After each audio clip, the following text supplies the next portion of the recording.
Good morning, everyone, and thank you for attending. My name is Young, and I'll be your host for today's webinar on Istio 1.1, deep dive on new service mesh features, pitfalls, troubleshooting, and security. I'm pretty excited today to announce or introduce our guest speaker, Lin Sun, Senior Technical Staff Member and Master Inventor of Istio at IBM Cloud Kubernetes services, as well as our very own Glen Kosaka, VP of Product Management and Marketing at NeuVector. On the agenda today, Lynn will give us a deep dive into Istio v1.1 and the roadmap for v1.2, and Glenn will cover NeuVector's complete runtime and network security for Kubernetes and Istio deployments. If you have any questions, feel free to write them in the chat box as we go through the presentation. Towards the end, we'll open up for Q&A. Okay, Lynn, do you want to take it from here? Yes, absolutely. So thanks so much for having me. Let's start with the problem domain we're trying to solve. As industry is moving from monolithic application, which is a big rock, to many of the small rocks, so you can deliver much faster with modern distributed architecture, typically delivered as container-based services. There's a set of new challenges arise as part of the move. How does the services communicate to each other? How does the services handle failover? So let's talk about some of the common DevOps challenges. How do you roll out a newer version of your services without downtime? And how do you ensure traffic goes to the current version before the new version is tested and ready? How do you do A/B testing? How do you dark launching the new version and then just keep the new version to yourself, or maybe a small amount of testing group? And how do you do Canary testing? How do you do a full rollout after the new version is successfully tested? You might be think Kubernetes is going to help you. Kubernetes has become the de facto container orchestration system. And also there's big momentum that Kubernetes is also the new application server. And Kubernetes does support version rollout and Canary deployment. If you ever go to kubernetes.io, you'll probably find out this page, Kubernetes support version rollout. Kubernetes can also do really, really basic Canary deployment by configuring the percentage of the traffic based on the number of the replicas.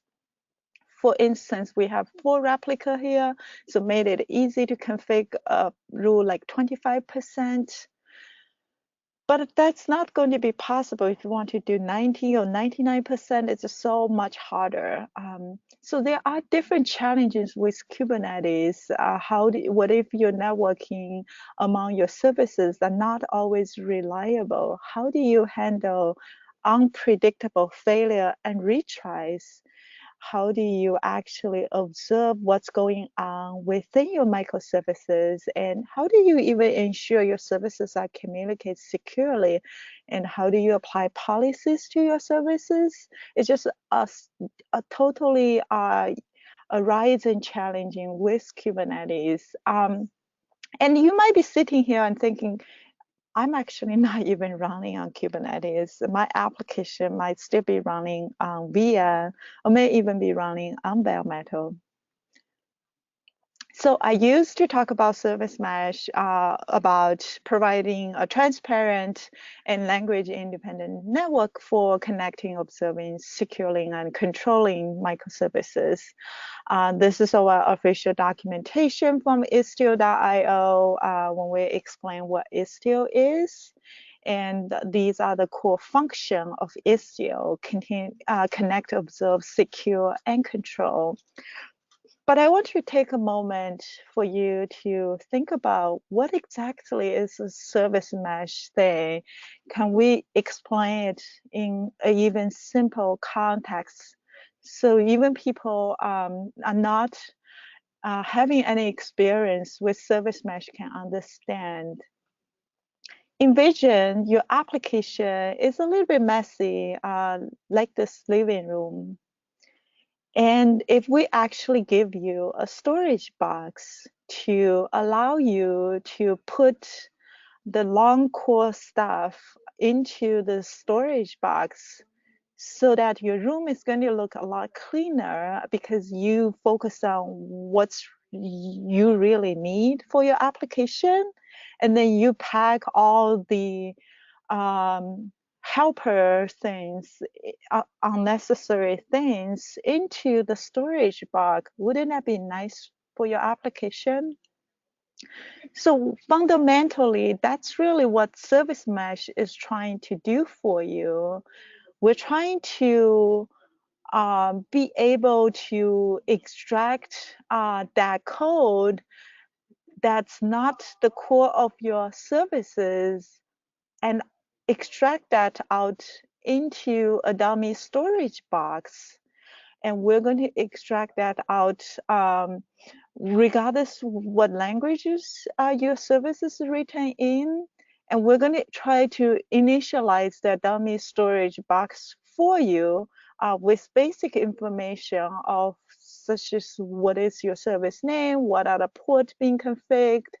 And then we're going to expose service API. We're going to expose configuration API to allow you to program your storage box so that you don't have to worry about how the storage box works in a great detail. You don't have to worry about the configuration detail of your storage box down to the real detail level, but you can program that through a simple API provided by the mesh. And by doing that, you also gain observability of your services. So what is Istio? Istio is an implementation. It's an open implementation of the service mesh platform. It provides the standard attachment that can be attached to your application container. It provides user interfaces to allow you to configure policies for your attachment without you to actually needing to redeploy your application. So your application can continue running where you apply the policies. It also enables clear separation from the application developer who produce the application, and also the attachment controller, who is typically an operator who programs the attachment. This is how the Istio architecture from Istio.io. And the first time I look at this diagram, the immediate thing that bounced off to me is I don't quite like the way Mixer is not represented as policy and telemetry. The main reason is from a user perspective, it's actually two deployments, two services, different pods. And the other thing that's not represented really well in the diagram was the policy check is actually part of the data flow. So you actually pay that penalty to talk to Mixer to check if the call is allowed for the policy checks. And I highly encourage everybody to disable Mixer check if you're not using it. In fact, it's because it's so highly recommended. We actually made it in default in 1.1 because the reality is even though you're not using Mixer policies, you still pay that expense for the policy checks. So what else is missing on this diagram? You forgot the user interaction. So the user is not going to interact with any of this without their command line tool or their user interface. So a typical interface is through kubectl or istioctl. They are running those command line tools to interact with kube API server, which one of the Istio control plane component, Galley, listens to the Istio resource changes and push that the changes to pilot, so that pilot can leverage the changes and use it to program your sidecars. What about the auto injection? The Istio release has been supporting auto injection, I believe, since prior to 1.0. So we also have a Sidecar injector as part of the control plane that also through the webhooks to automatically intercept your YAML and inject the sidecars. So that's also another key piece of the diagram. The other thing that's missing on the diagram is the boundary of the mesh, because the mesh is actually got a user access to the services through the boundary of the mesh, whether it's through the ingress gateway and also control the traffic outside of the mesh through optionally through egress gateway. So that's also another key component of the mesh. This is an interesting diagram I find out recently. It actually drilled down the Istio components down to the pod, container, and process. So you can see most of the components are actually running with the Envoy, either as a sidecar or as the only container within the pod. The only exception is the Sidecar injector and Galley and Citadel. So let's talk about how you can actually deploy your services into the mesh now that you have a little bit understanding of the architecture of Istio. So from our documentation, we mentioned you can do either through kube inject command to manually inject your deployment YAML file and then take that YAML file to deploy, or you can optionally label a namespace to Istio injection enabled, which when you deploy a deployment, we will automatically inject the sidecar for you through the automatic sidecar injector. So it sounds really easy, but in reality, it's actually not that straightforward. I think we are actually making it a lot easier in 1.1 through the validation webhooks and the validation of the resources.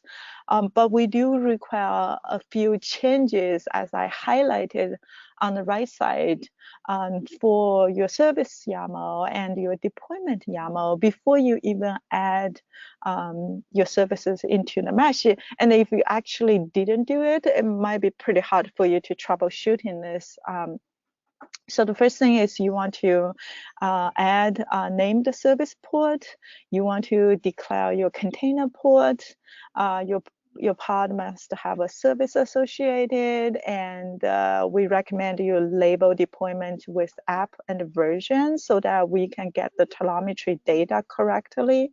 We also don't want to use UID 1337. And also finally, you want to ask yourself, do you actually have net admin privilege? Because if you don't, this is not the default model to inject the sidecar, the default model to run the init container is not the right model for you. You would actually look at our experimental support that we rolled out in 1.1 through the CNI adapter. So let's take a look at how how the Sidecar injector works. So before the Sidecar even runs, we actually have an init container that initializes the configuration for the pod. And what it does is essentially it runs this IP tables scripts and specify a bunch of parameters. For example, -p specify the envoy port to which redirect all the TCP traffic. -u was the UID we mentioned earlier. -b is a comma separated list of inbound ports for which traffic is redirected to envoy. And -d 15020 is our health check port. So we are not intercept traffic on that particular port. This is the Istio proxy Sidecar configuration. So the container YAML file. One of the things I want to highlight here is, by the way, we've added the resource limits and requests to the Sidecar. So if you want to do auto scaling, that's essential to have request limits and the requests. The other thing that's interesting to point out is also the stats port, the application ports, and it's synced with what was in the init container. And the third thing I would point out is the volume that's been mounted. So notice here in my configuration, I'm actually not enforcing mutual TLS. However, we are mounting the proxy, the certs, the Istio certs for every single through every single Sidecar, regardless whether you use mutual TLS or not. So that's assuming you have moved one or more services into the mesh. Now, think about what you have gained. So obviously, your services has to drag the Sidecar. So you may move not as so fast because you have to drag the Sidecar with you. And the other thing is you immediately gain visibilities into your services. So you actually can find out exactly how much time is spent on each of the services. So that visibility is immediately available for you. So let's take a look at some of the configuration in a little bit detail through our popular example, Bookinfo, which I assume everybody already knows how Bookinfo works. It's basically have a service, a few services. And in this example, we're going to primarily talk about product page, which only have one version of the services, and then the review service, which have 3 versions. So if you do a proxy config on the listeners for product page, you can see that on the top and middle portion is about outbound traffic for HTTP and non-HTTP from listeners that's on port 15001. So Envoy is capture all the inbound traffic and also capture all the outbound traffic. The only exception is the health check port, which is 15020, and also even for the 9080, which is the product page listens on, we also captures traffic for 9080, and the traffic always goes through 15001 first. Now let's look at the Envoy on that particular Sidecar, how the inbound handler works. If you look at the listener configuration for product page, you can find out it's configured as a pass-through cluster. And also it says use original destination. So it wants you to pass to whatever the original destination is. And then if you're actually looking at the listeners for port 9080, which is the virtual listener on that pod IP, which the pod IP is 177.159. You can actually see the route configuration, which has which has a mixer and mutual TLS HTTP filter, and I removed it just to highlight the route portion. But if you're interested, you can actually run this command yourself and drill down the detail of that information as well. So you can see the route configuration here is pointing to inbound 9080 through HTTP to the product page full qualified name. And then if you want to actually drill down to the cluster information for that given service, which is the fully qualified name of product page, you can actually see the endpoint. It's point to 127.0.1, which is your local host on the port 9080. And by the way, you can also run the endpoint command on the bottom side to find out similar data. So that's really how the traffic comes in from Envoy capture through port 15001 and routes to the product page container on 9080. So once that product page part process whatever needs to process in its application, then it goes to send a request. In our example, it will be send a request to the review service. So let's take a look how Envoy handles the outbound traffic through the outbound handler. So if you do a listener request of the proxy config on port 9080 through the outbound, and then you would find out there is a route config name called 9080. And if you do the route config name for 9080 on product page, you actually would find out a little bit more detailed information about the routes for the review service. By the way, there's actually multiple services listening on 9080. So if you actually run this command in a long verbose mode, you actually will see 4 virtual hosts. And I'm trimmed down all the other non-irrelevant hosts for the simplification, but it's actually returning 4 blobs like this. So you can see it's actually telling you what is your cluster information. And in fact, that I even configure your retry for you. Number of retries is actually 2 times, and also some of the timeout configuration. Now, if you go to cluster and for product page and then trying to route to the fully qualified name of reviews, you can find out the cluster information.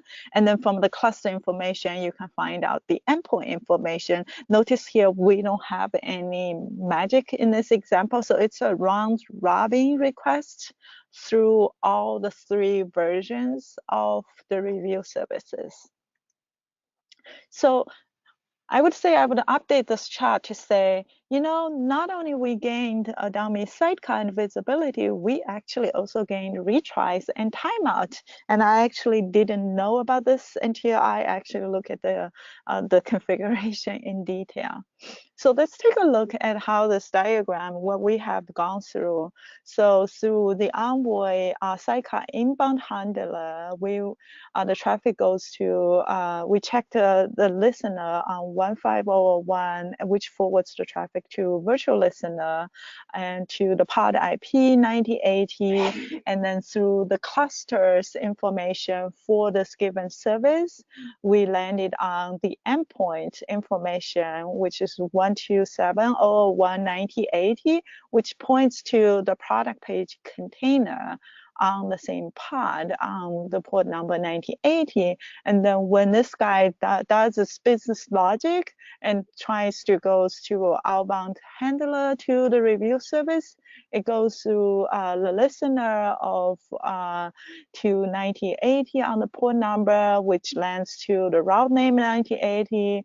And it also from there, it finds the cluster information for the review service, and then it finds the endpoint information for the review service. Finally, it lands to 3 potential candidates for each of the review 1, 2, 3 versions, port IP, and the port name. So that's actually a lot of work inside of Envoy. So ready for some intelligence, because what we were doing is just basic round robin, right? So round robin could be a little bit boring because that's what Kubernetes offers out of the box. Why would I use service mesh if I just do round robin? Doesn't make sense.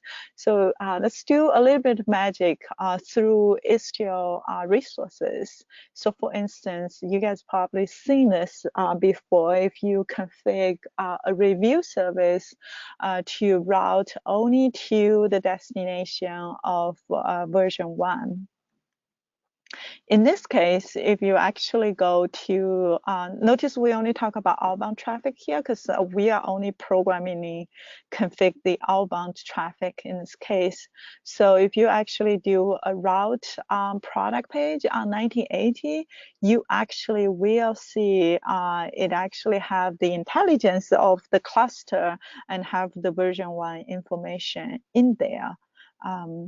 And if you actually do an endpoint on version 1, it actually landed and find out the review 1 pod IP and the port number. Let's do another scenario, dark launch review version 2. So in this example, it's just a standard example. So if user is Jason, goes to review version 2. For all the other traffic, let's continue route to version 1. So in this case, if you actually do a route on 1980, you will find out the Envoy configuration is actually being updated, and it's being updated with the headers and the default route when the header matches to version 2 and everything else goes to version 1.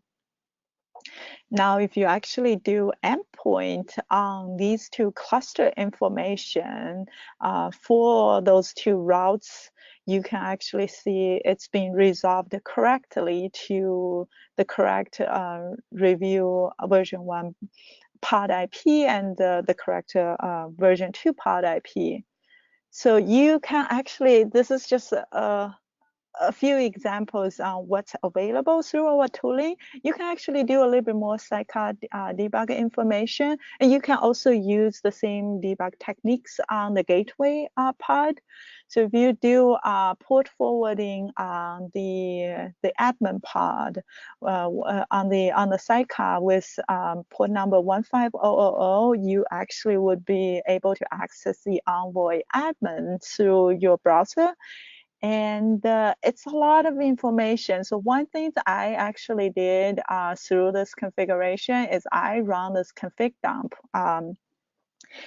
And I want you to guess how many lines are my Envoy configuration just for this simple product page. You will be surprised to hear it's not 500 lines. It's actually a little bit over 8,000 lines. So that's a lot of Envoy configurations just for a couple of services and 1 or 2 simple configurations. So I hope this shows you programming Envoy is actually a really hard thing, because who would be able to actually manually get that 8,000 line correctly through all different configurations? That's almost impossible. So what Istio really helps you is to, through Istio's configuration, such as the destination rule, service entry, the gateway resources, and the authentication policy, mixer rules.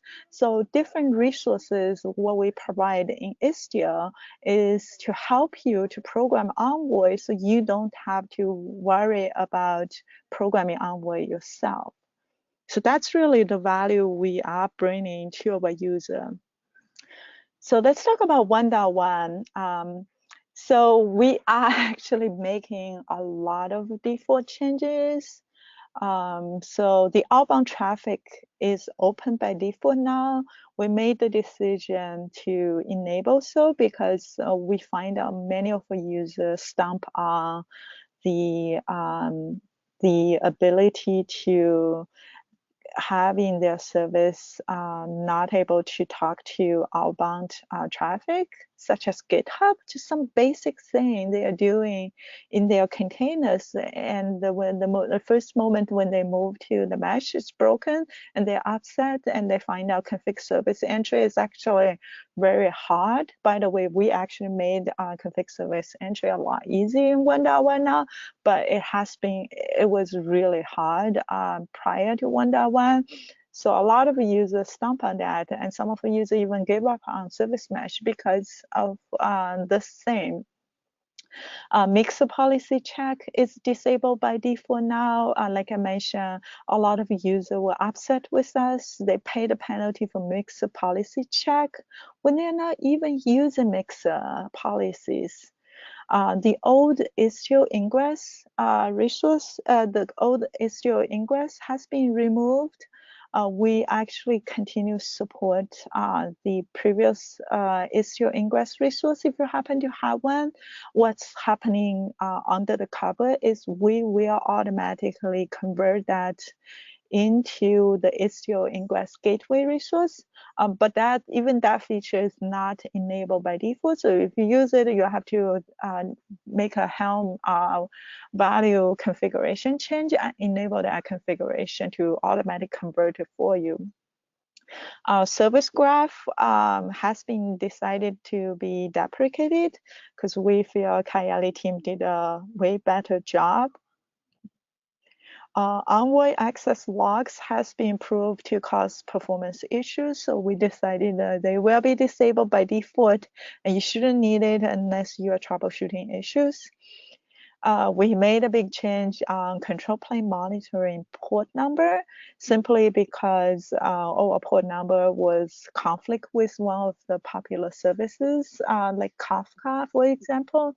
So we decided to move to a long common port number. The built-in Istio statsd collector has also been removed. So you will need to plug in your own statsd collector if you want to use it. Lots of changes on install. We actually had a lot of trouble to produce the upgrade documentation because the install was a lot of changes in there. So multiple installation profiles are available.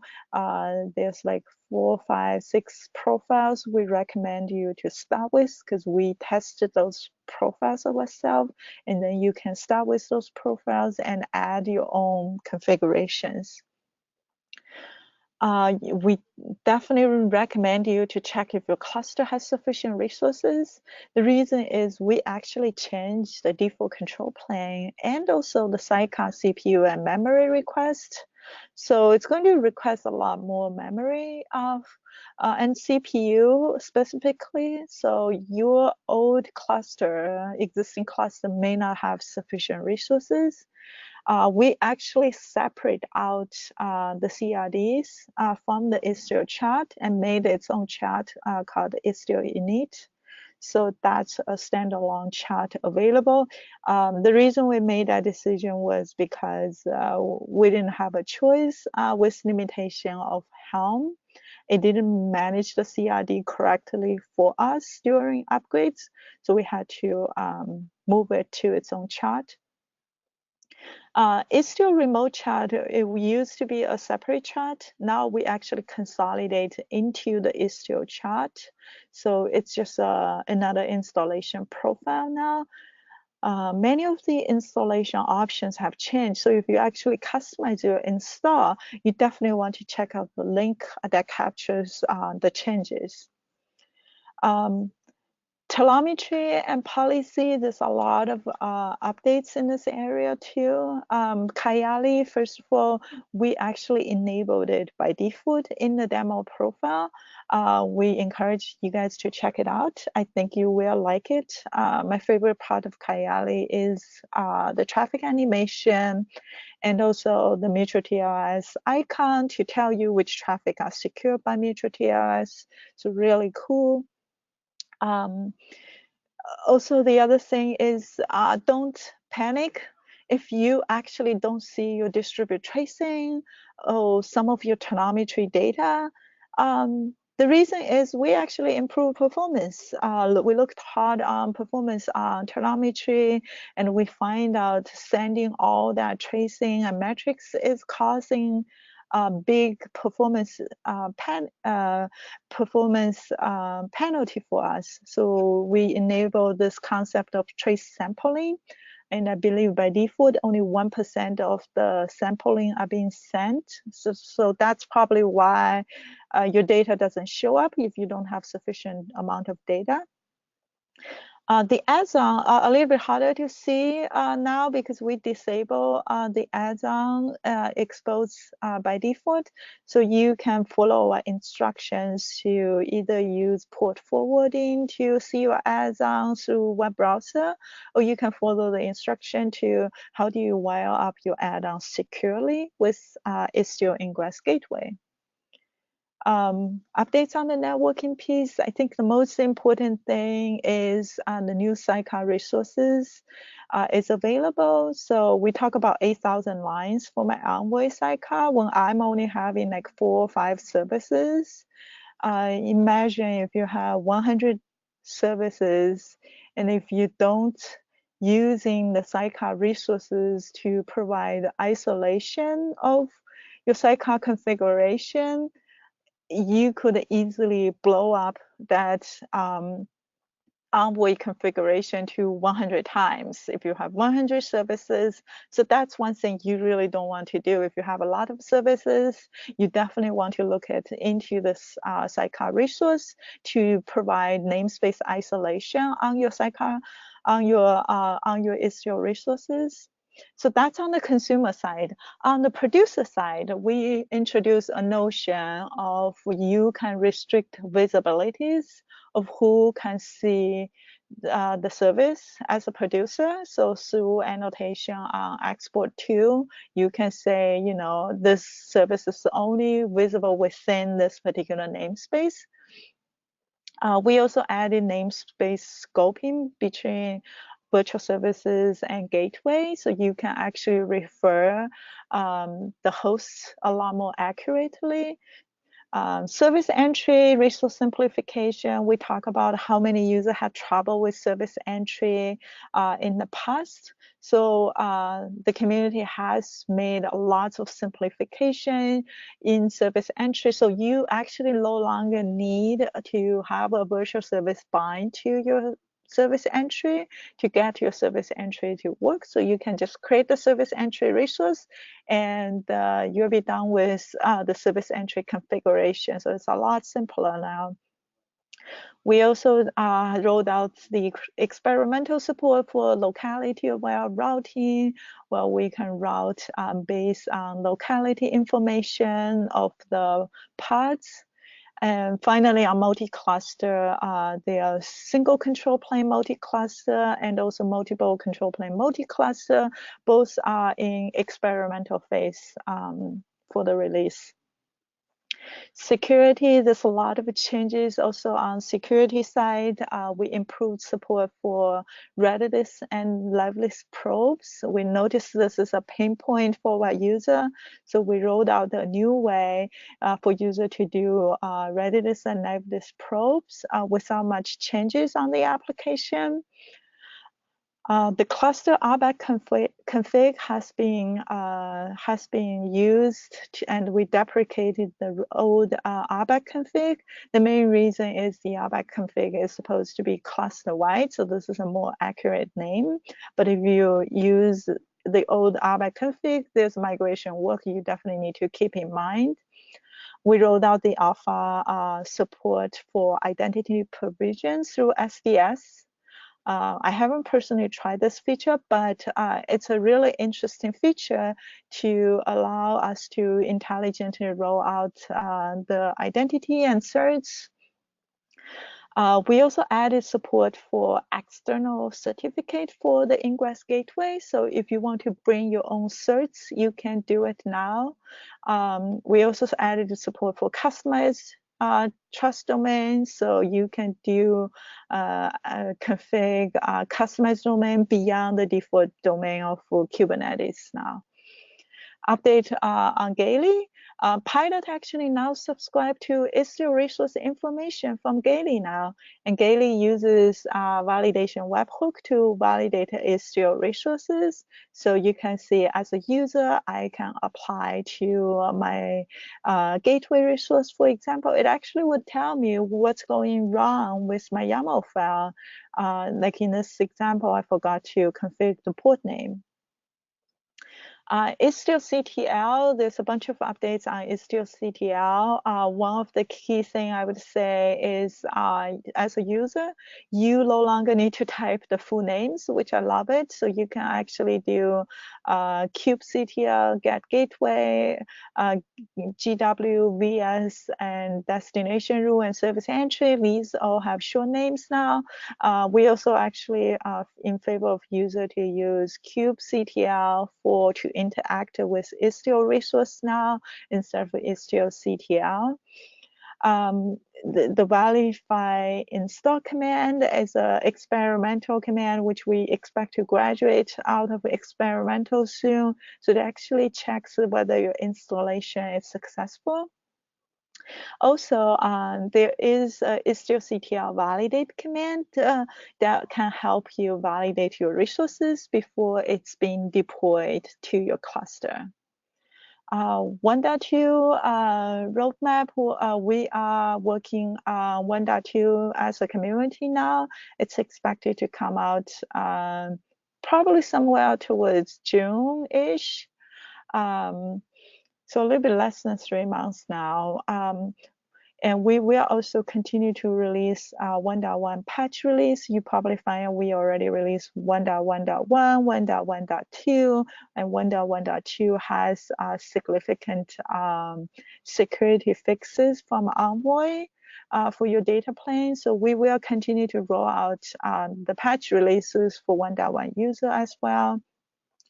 The majority of the energy of the community are focused on this thing called code math, which we want to focus on adding tests, be able to release green from the master, be able to have master in a good status that we can always ship from master, be able to have a qualified release so we don't have to spend 2 months, 1 month to qualify a release before we declare that release is good for you. We want to promote some of our feature from alpha to beta and beta to stable through automated testing. And also we plan to have a bunch of usability improvements to simplify our users' experience, whether they are using Istio installation or configuration, or whether they want to manage Istio configuration. We want to roll out this experimental support for operator to allow you to use Istio CRD to manage your Istio installation and lifecycle of your Istio. We want to roll out Istio-CTL simplification command. And finally, we want to really reduce some of the requirement we have on you as a user on pods and services before you move your services into the mesh. So I think that's it at the high level for 1.2. I'm going to turn into Glen to talk about some of the New Relic stuff.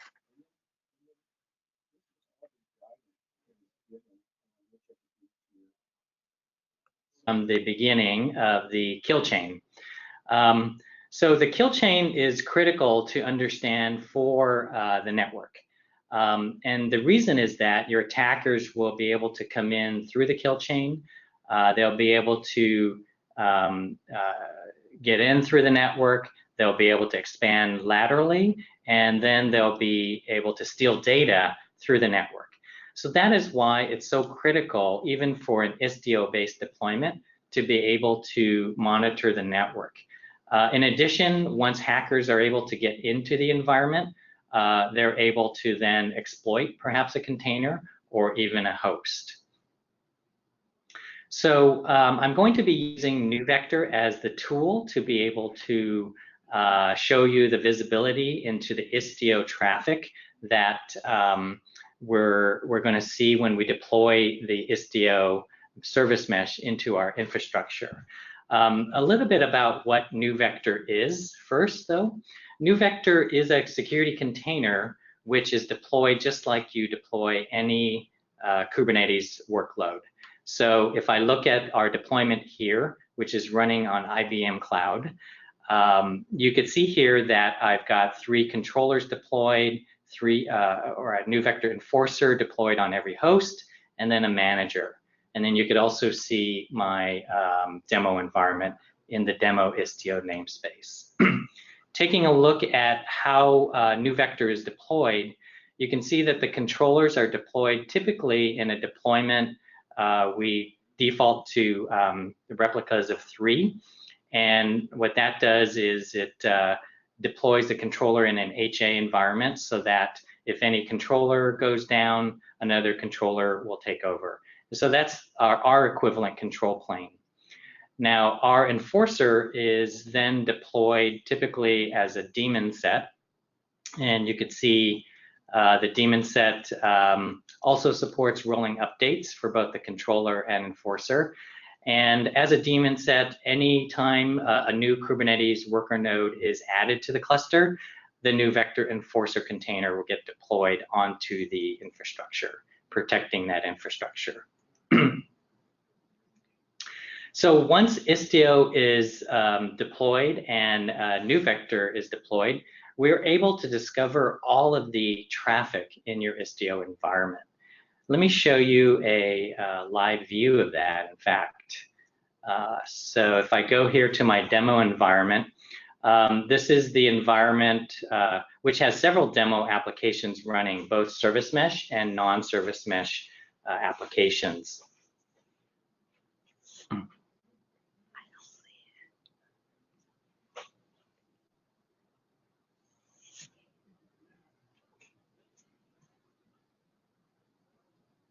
Okay, there we go. I just got a message that people weren't seeing my screen. If you can't see my screen, or if there's a delay, just let us know on the chat. So you can see here, this is my environment. Once NeuVector is deployed, we will be able to discover all of the network connections between all the pods or the containers. This environment you're looking at here is not a service mesh environment. So we're able to see both hybrid environments where there's a service mesh set of containers as well as non-service mesh. And once we are locked down, we're able to then detect threats, even within trusted or encrypted connections. So here you can see ICMP DDoS attack. You can see other network violations as well.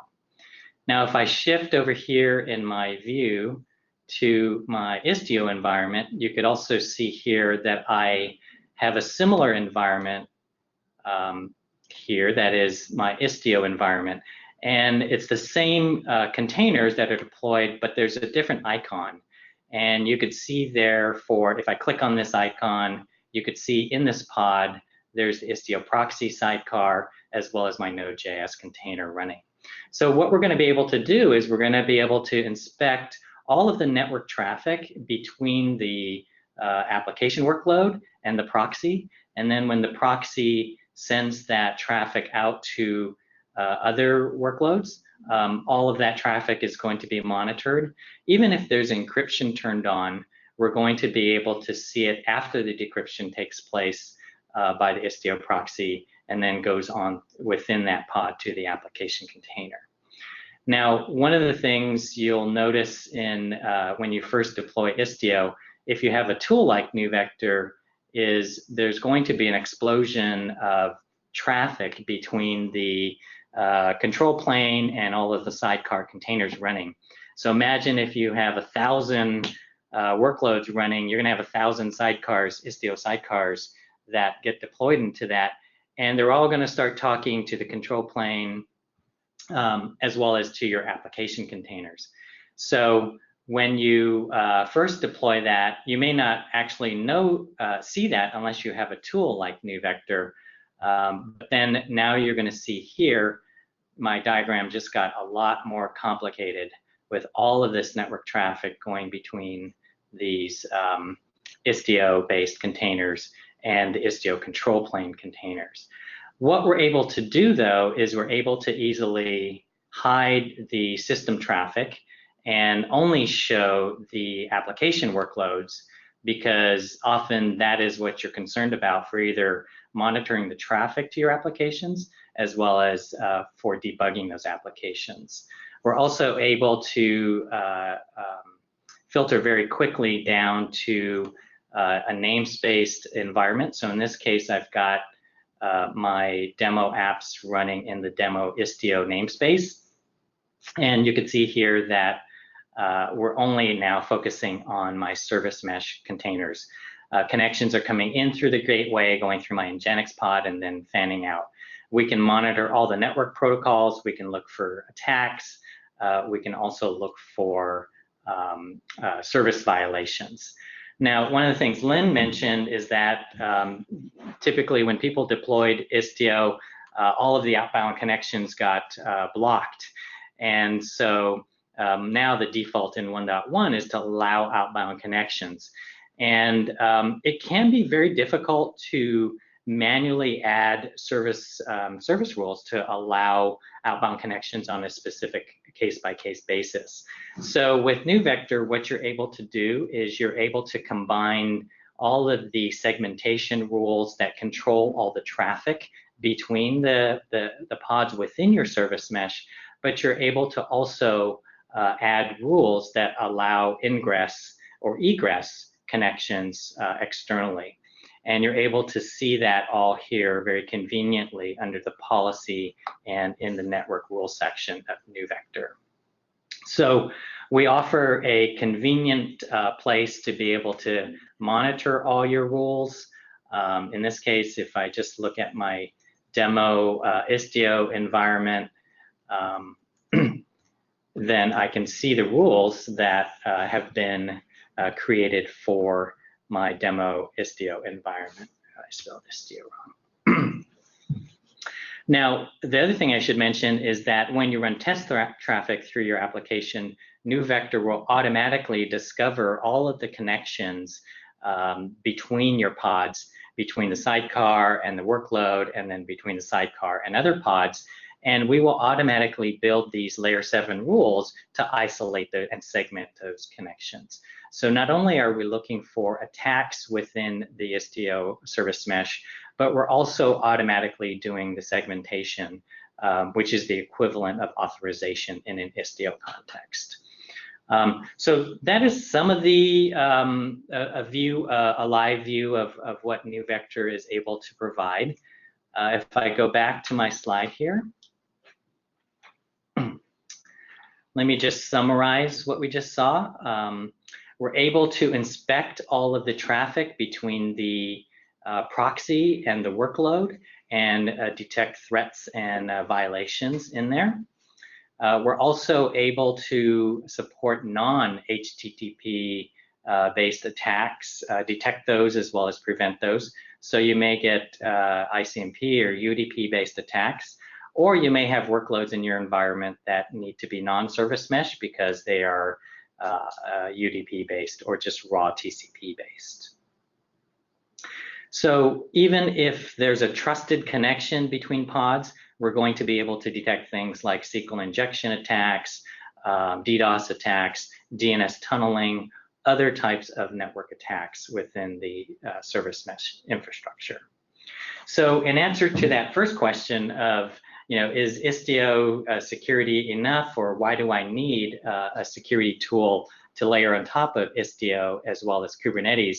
You could see here that NeuVector is going to provide the ability to scan for vulnerabilities during the build phase, enforce admission controls.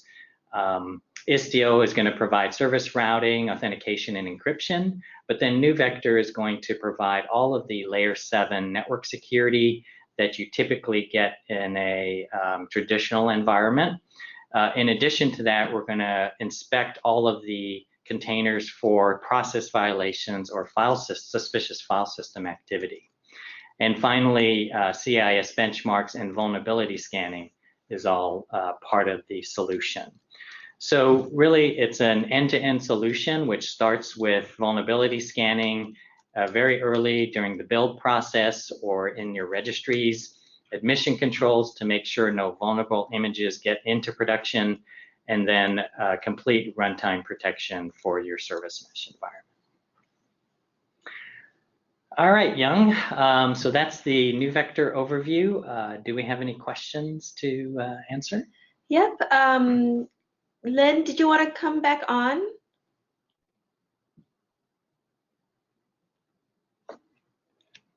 Yes, I'm with audio. Let me get video working. Perfect. Thank you, Lynn and Glenn. Again, apologies for the technical issues earlier, but thank you to everyone who has stayed on. So let's open up for Q&A and go ahead and start writing your questions in the chat box.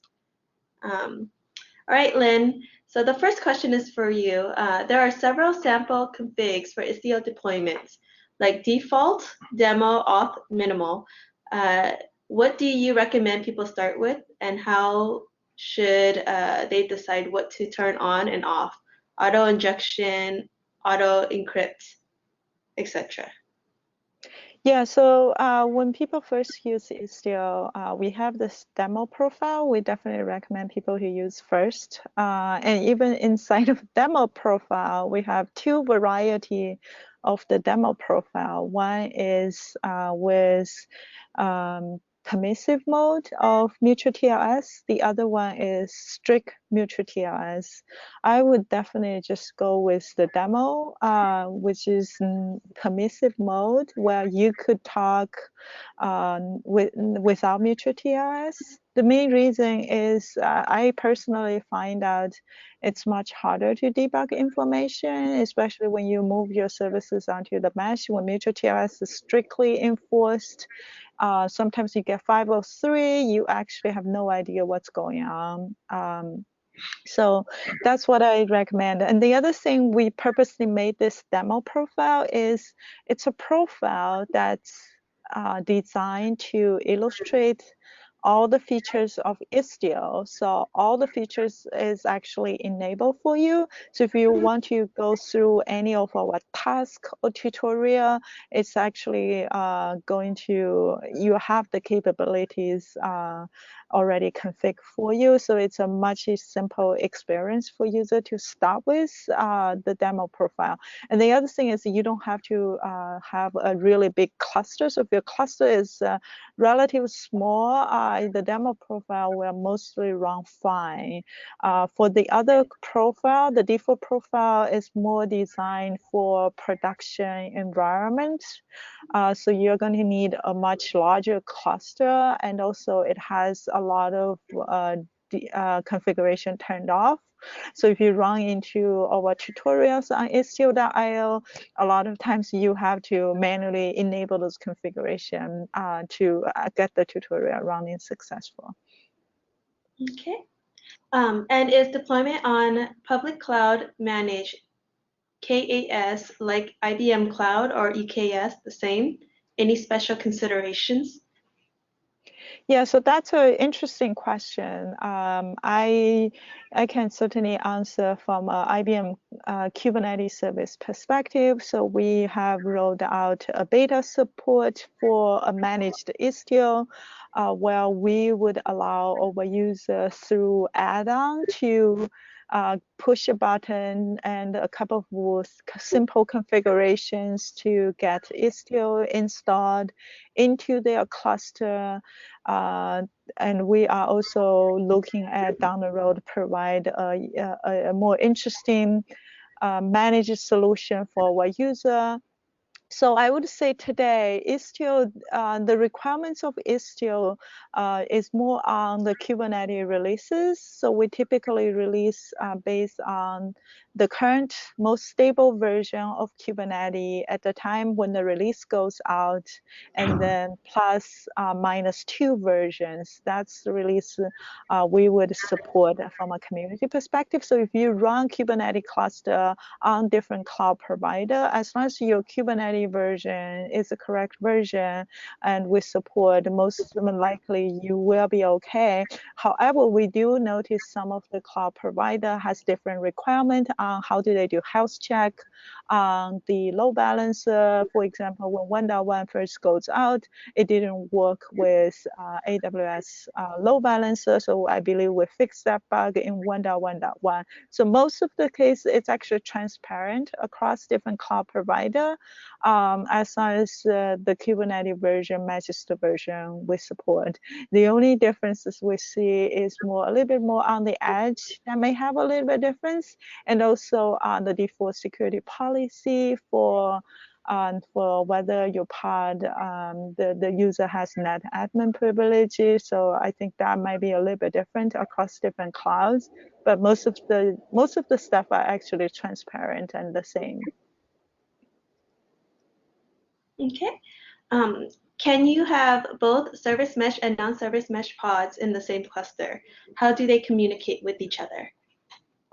Yeah, you absolutely can. So that's actually one of the good thing about moving your services onto service mesh, because you're not going to move all of your services into service mesh in day one. Most likely, you will move one service at a time, and you would also expect your application to continue function as part of the move. So we absolutely supports you run one or more of your services inside of the mesh and some of your services outside of the mesh. The key thing is you want to make sure you are not enforce mutual TLS in this case, because the services running outside of the mesh, they don't have the magic of the sidecar, so they don't have the right certs, they don't have the right identity, they couldn't do mutual TLS with the services inside of the mesh. So that's one thing you definitely need to pay attention to in this scenario. And again, goes back to the point, as you move your services to the mesh, you definitely want to do the permissive mode without mutual TLS enforcement. Okay. Glen, how could NeuVector automation work with Istio? NeuVector automation with Istio. Well, automation is a broad topic, and really one of the things we feel is very important is to be able to automate not just the deployment of NeuVector, but also the security policies. So, you know, it starts with vulnerability scanning, automating the vulnerability scanning, and then admission controls so that vulnerable images don't get into production. And then once workloads are deployed in a service mesh, NeuVector will be able to discover all of those new workloads, the proxy, the application protocols being used, and then to be able to automatically create those. You can think of those as authorization rules. From a networking perspective, we call those segmentation rules or microsegmentation rules. We're able to automatically discover those as you run your test traffic through your Istio service. And then once you review those, you're able to very easily just then lock it down. So any violations to the whitelist rule set can be blocked or also, of course, alerted.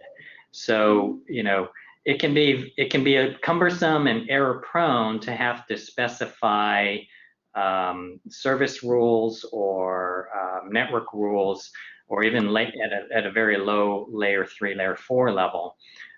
So the most critical part of security automation is really being able to just discover everything that is there, and then to be able to create the policies to protect those workloads.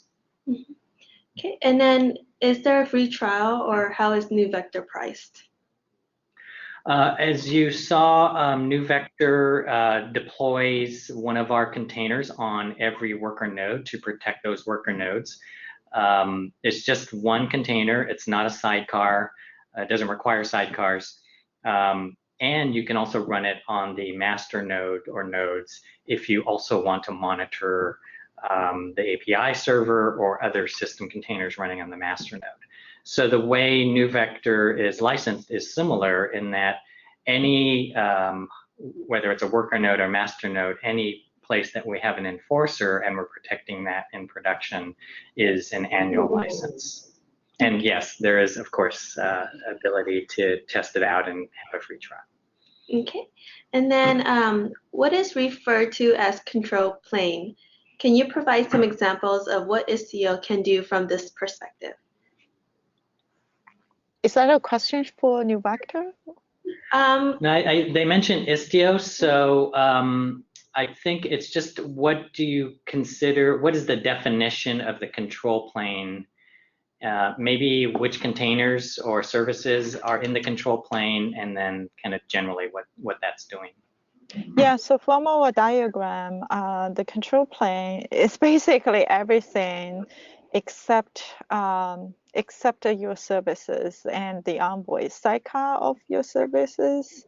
So basically from Istio pilot, Istio mixer, Istio Galley, Istio sidecar injector, and also the telemetry and also policy. So these are the key control plane components of Istio, and then everything else is the data plane, which is part of your application, the sidecar of your services, and also the boundary of the mesh, which is the ingress and egress gateways. Okay. And then I think this one is for you, Len. What is the order of Istio components to be created in order to Istio working in cluster? Yeah, maybe does the order of the deployment of the Istio components matter? That's an interesting question. So, Istio does have certain dependencies among our control plane components today. We are actually working on decouple some of our components. Lynn, we lost. Oh, okay. Sorry, Lynn, we lost you for a second. Okay. Do I need to repeat it? Yes, please. So Istio components does have some tight coupling between some of the components. So we are actually working on decouple some of the components together. For example, one of the components we are looking at decoupling with Citadel. We want to make sure there's no tight coupling between Citadel and Galley. Some of the components are very tightly coupled together. We do design to have them run together. For example, the relationship between Pilot and Galley, you could potentially run Pilot without Galley. That's possible, which is what minimum profile does.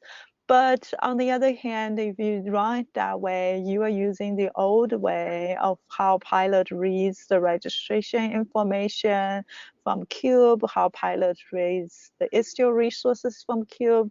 So you're not using the new model from Galley, which you would lose on the validation from Galley.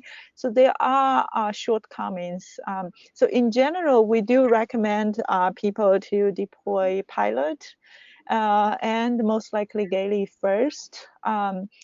However, you could potentially do Istio telemetry or Istio policy, except that those pods may not be running and they're not going to have the intelligent program inside on the sidecar. So they are not going to function correctly without Pilot in place. So there are dependencies, and we would recommend you to use our profiles and then tweak from there, so to minimize your surprises, I should put that way. Okay, and then how big is the performance overhead due to Envoy proxy in middle? That's actually a really good question. So in 1.1, the performance overhead has been reduced quite a bit. So it also depends on how the user is going to programming the Envoy.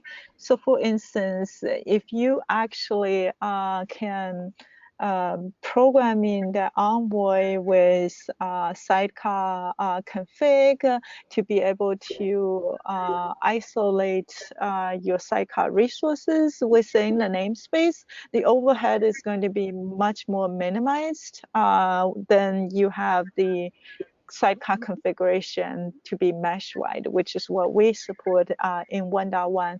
So I don't have the exact number, but one thing I'm going to send to everybody is this performance report that we publish as a blog, which it actually dictates we have a lot of performance improvements, like 40% faster in service startup time and 30% reduction in application average latency. So we also have a lot of improvement on pilot CPU and memory changes, a reduction. So it's probably a good thing to check this out for details.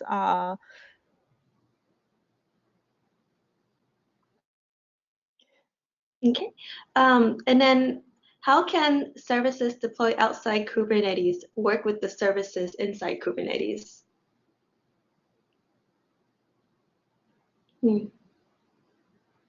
So if that's an interesting question. So if your services is deployed outside of the Kubernetes, your services, first of all, your service is not going to be automatically registered in Kubernetes registry. So you have to do a little bit of manual work, unfortunately. So first of all, in order for you to consume that services outside of the cluster, we will need to know your information. So the service entry resources is created for that specific purpose. So you can define a service entry resource, which within the resources, you are going to specify what is the protocol you are trying to communicate, what is the host information you are trying to communicate, and if it's communicated through TLS, if there's any certs information, so you want to all specify that into the service entry Istio resource, and then you can use kubectl to apply that service entry resource onto your service mesh, which essentially actually lets the service mesh know where your external services and what are the endpoints and what are the secure communication protocol, if there's any, to communicate to the external services. Okay. So that's actually a really good way for some of the legacy application to participate into the mesh. So if you envision, if you have most of your services are not moved to Kubernetes yet, but maybe only one or two of your services moved to Kubernetes, the moment you create service entry for most of your services outside of Kubernetes, you actually would gain the benefit of client-side telemetry from the service inside of the Kubernetes calling to services outside. So that's actually pretty neat. At least you get one side of the telemetry data right away. Okay. And then since there are a lot of changes, do you think that Istio is good for NFV deployments in data centers or mini data centers? So NFV, I assume, is network. Try to look it up. NFV, not for volume. I don't know. Production deployments. Maybe we can move on to the next question. You explained once, and you explained once namespace scope. Yeah, so namespace. So we talk about sidecar scope, allow you to configure the scope of your sidecar. The namespace scope allows you to configure virtual service, the relationship between virtual services and gateways. So when you're referring to, prior to namespace scope, if you have a virtual service bound to your gateway, it's sometimes your gateway and virtual services could be in different namespace, and it's just not clear which one you are bound to. But with namespace scope, you could potentially have the virtual service and gateway in different namespace. And when you're referring to, when you try bind the two together, you can actually do more accurate referring through the host field within your virtual services to specify, say, I want to refer to this particular namespace / and this particular host. So it just gives a much accurate configuration binding between virtual services and your gateway resources. Okay. Is Sidecar the only way to implement service mesh? How does it compare to hub-spoke deployments? Yeah, so I think today Sidecar is pretty much the only way I have seen to implement the concept of service mesh. A lot of the implementation are building on top of that. The other discussion people have entertained, I would say it's more about, instead of doing the Sidecar thing, can I do application-specific optimizations, and not so much having that contents in the Sidecar, but maybe I can produce a library specific for Go, a library specific for Java, and that implements all the logic needed for the Sidecar. So that's another thing I think people are exploring to do some optimization for people who really care about reduce their latency for the Sidecar. Okay. Given the complexity within mesh, are there any single point of failures in any of the topics you were discussing? Yeah, so there's definitely are. Some of our challenges are we're working through is during upgrade of the service mesh. We notice sometimes user would get 503 on their applications when they visit their applications. So one thing we notice is you want to make sure your mixer policy check is disabled, mainly because we don't want mixer participate into the data plane as part of the upgrade, because when mixer is down and when it's taking too long to talk to mixer, your application could be perceived as down, especially when you are not using mixer policy. So that's one thing you want to pay attention. The other thing also, I think it's good to pay attention is the Sidecar configuration, because you don't want to have your Envoy Sidecar across the mesh and pollute everybody's Sidecar within the mesh, because as the diagram, so I want to give a shout out to Christian Poster. He did a really good video recently on the Sidecar resource and the importance of the Sidecar resources. And what interesting he discovered is if he lets his Sidecar just idle there, not doing anything, and then he deploys a bunch of more services, like 100 more services into the mesh, you can actually see the CPU and memory just increase dramatically as the services get deployed into the mesh, even though he didn't touch his Sidecar in any way from a human perspective.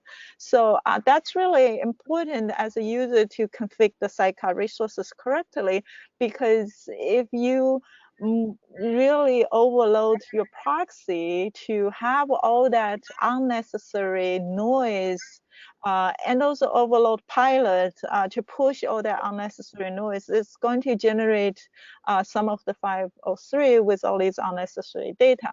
So that's also why the release 1.1 takes so long, because we were trying to get the Sidecar resources ready so that user can, with a lot of services, can properly configure and don't see 503 in their applications. So I would highlight those are the two major things to avoid single point failure. Obviously, you also want to look at your control plane component configuration. You want to make sure you have minimum configuration set to more than one. So you want to make sure you have high availability among each of your control plane components. You want to make sure auto scaling is enabled. I believe we enable auto scaling for most of our components, but may not be in every single components yet. So you want to make sure that's enabled so you could potentially scale when it's under load. So a lot of things to think about in this space. All right, it looks like we have about 2 minutes left, so I think we'll stop the questions from there. We have a whole lot more, so we'll try to reach out to each of you individually to answer them. So feel free to continue putting questions in the chat box. And also we've, under handouts, we've added the container firewall guide for your reference. This webinar was recorded, so a follow-up of the recording will be sent to you shortly after. Is there any last minute advice, words, Lynn or Glenn, you'd like to give the audience? Or are we good? No, thanks so much for having me.